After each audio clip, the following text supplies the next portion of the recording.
I've done a fair amount.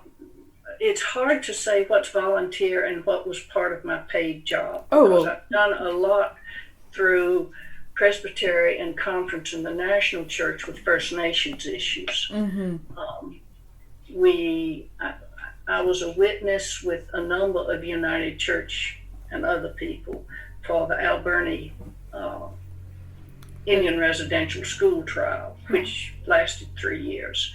And so once it moved to the Vancouver courthouse, Mm-hmm. I would sit and take notes, and then we organized lunches that were brought in by various congregations. I put out a blurb online asking congregations if they would sign up to do a lunch, and we really had no idea whether anybody would come the first time, and they did. Yeah. And the rule was no lawyers could be present, and the church people who were doing the lunches were told after they finished serving to go sit with the First Nations people, but to listen. That's hard for me. No defense of the church. None of this, well, we thought we were doing it for the best of reasons. So that was educational for us. And at the very end, people got up. Charlotte Sullivan particularly got up and made a very gracious thank you, an acknowledgement of what we'd done. Mm-hmm. And I stayed in touch with several of those Alberni survivors for a number of years. Mm-hmm. The dress I'm wearing is my button dress. I noticed. It's beautiful. It's got buttons all the way down. It started out with just buttons for the Alberni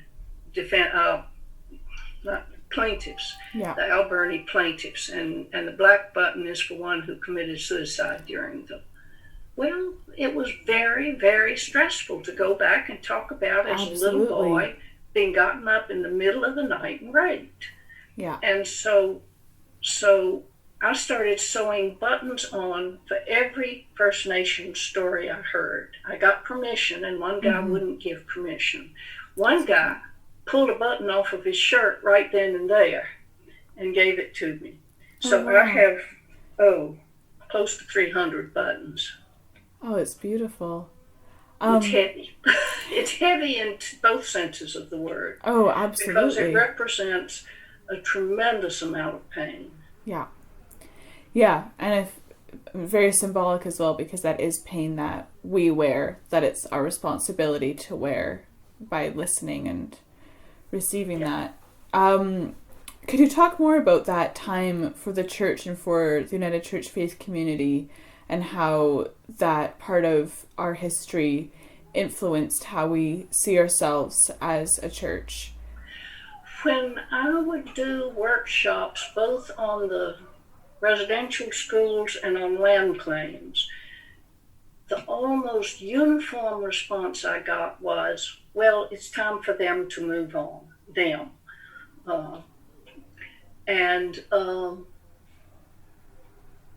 We didn't do that. That was somebody else. That was a long time ago. Well, we settled this land. We civilized this land. We Christianized this land. So there was a lot of defensiveness and even anger that the church was doing this. Though most people, particularly when we did the blanket, are you familiar with the blanket exercise? Yes, I haven't done it, but I'm familiar with it. Right. Well, the first time I did it, it was so powerful I had tears in my eyes, to visibly feel the land you're walking on being rolled up and taken away. Yeah. And that generally made a huge impact on people, particularly if there were First Nations people who participated and then talked about their experiences. Mm-hmm.